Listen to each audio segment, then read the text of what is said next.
The latest. Thank you for love and support. I appreciate you all. Are all in all, the Savior, the Protector, the Unifier, the Messiah, the King of Kings, the most loved. Captain Ibrahim Traore is changing the narrative in Africa. We have seen his leadership style, the things he's doing in Burkina Faso, the awakening that he has brought in the African continent that is uniting all Africans globally. According to this yellow purple, that he has taken his time to study all in all. He listened to some of his speeches and he has seen that Captain Ibrahim Traore is doing well. He's changing the narrative in Burkina Faso. He's building, unlike the other ones that just want to stick to power for years without doing anything. And according to him, the reason to which these people are failing is because this democratic elected, all they care about is power. They are not thinking about developing. And there are a lot of things that they need to learn from Captain Ibrahim Traore, because his leadership style brings a lot of things. And even when he's striking deals with these international leaders, we see what he always do. That the other ones need to learn. They have to wake up. Leadership is not about being in power, enriching yourselves like they have used it as a business to always make something out of politics. They don't build, they don't add value to anything, nothing. Our educational system is something else. And if the educational system is not helping according to him, we need to change it, like what they have done. A for apple, B for ball. When China, the children are in school learning practical life skills. As the rest of the world is busy perfecting technical skills, in Africa, we are very busy perfecting colonial language pronunciations and grammar. Then after that, we'll ask God to give us wealth. Where is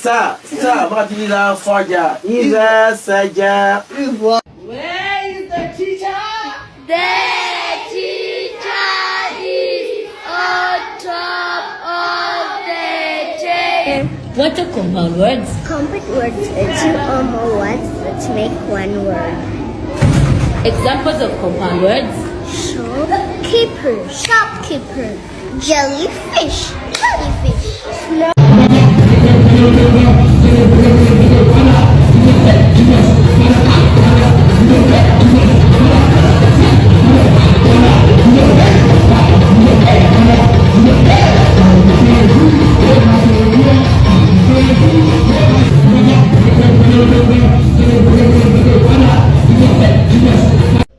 If not A for apple, B for ball, it is about Quran and Bible. These are the things that to date our leaders have allowed to be taught in our schools. And when they come out, they are going to be facing these same children in China. I recently did a video about Burkina Faso and what is happening there. Tremendous progress that we're seeing in that country, but it's because there's a different approach to leadership. The new president, Ibrahim Traore, is making great progress in building and developing his country. And I've listened to a lot of his speeches where he's talking. I've seen some of the meetings that he's meeting with international leaders, etc.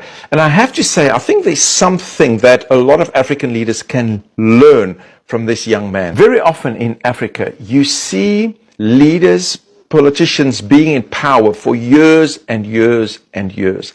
And very often, you find that a lot of them, they don't build anything.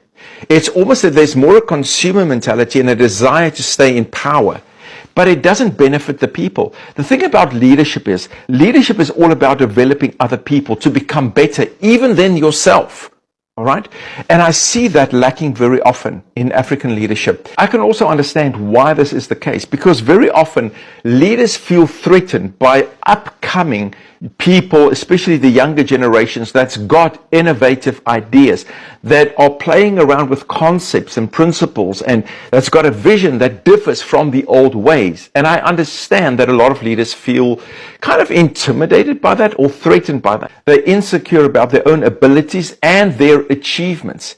And instead of being open for a new generation to rise up, they press them down, they subdue them, because they see it as a threat. That's why older leaders will often criticize the younger ones, because it's a defense mechanism to protect their own self-esteem. Another reason is a fear of change. Success often brings change and challenges to the status quo. It's just how it works. And very often leaders feel threatened by these changes. They are comfortable where they are because it seems like the system is working, but very often the system is only working for themselves. It's not benefiting the people. Make no mistake, listen, Africa is one of the richest continents in the world, but it's one of the poorest. Why? Because there's a lack of leadership. You export raw materials instead of processing it yourself. There's very often a lack in the standard of education. And listen, if the education sector is not on par or it's not doing its service, change it. All right? Education is key because knowledge is power.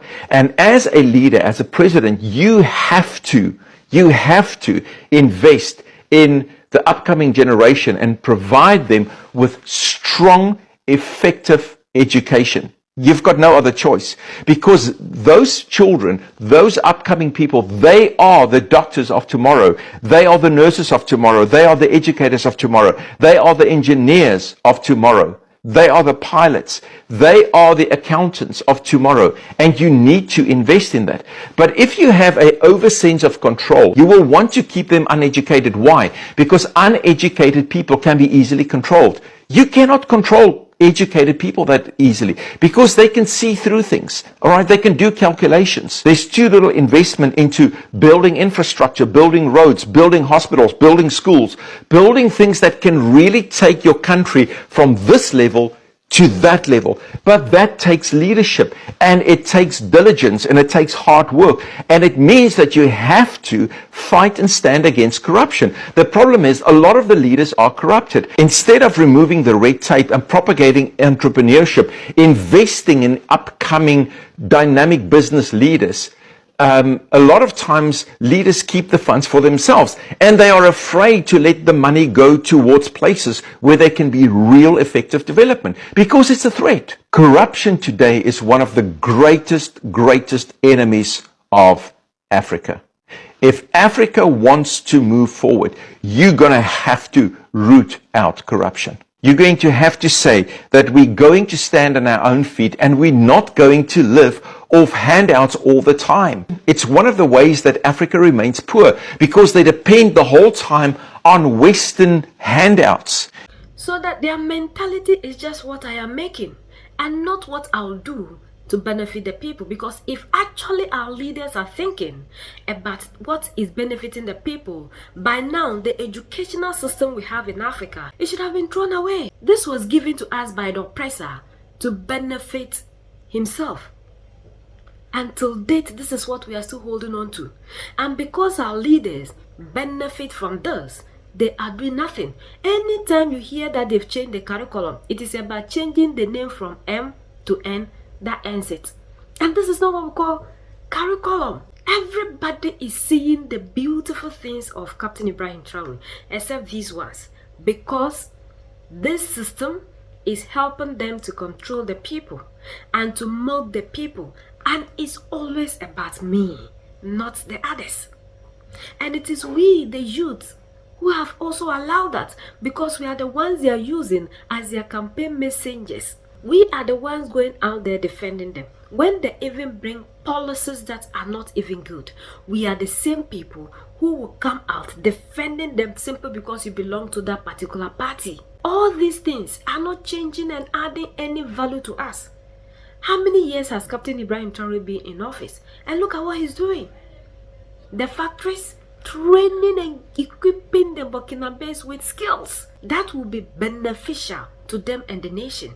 As we, the youth, are blaming the leaders, we need to blame ourselves because we are also contributing. If we decide to move out of the way of these politicians that always use us to do things, I don't think they will still be there using us. We have to change the way we think to be able to set the continent free. The leaders are the problem. We, the youth, are also the problem. We are the only ones that can set ourselves free. United we stand, divided we fall, and united we keep standing forever and ever. The greatest enemy of the African is mental slavery. So let's decolonize ourselves from mental slavery. Let's keep sharing to educate our brothers and sisters. Together we make Africa great for ourselves and the next generations that are going to come. So that's the latest around the world and in US.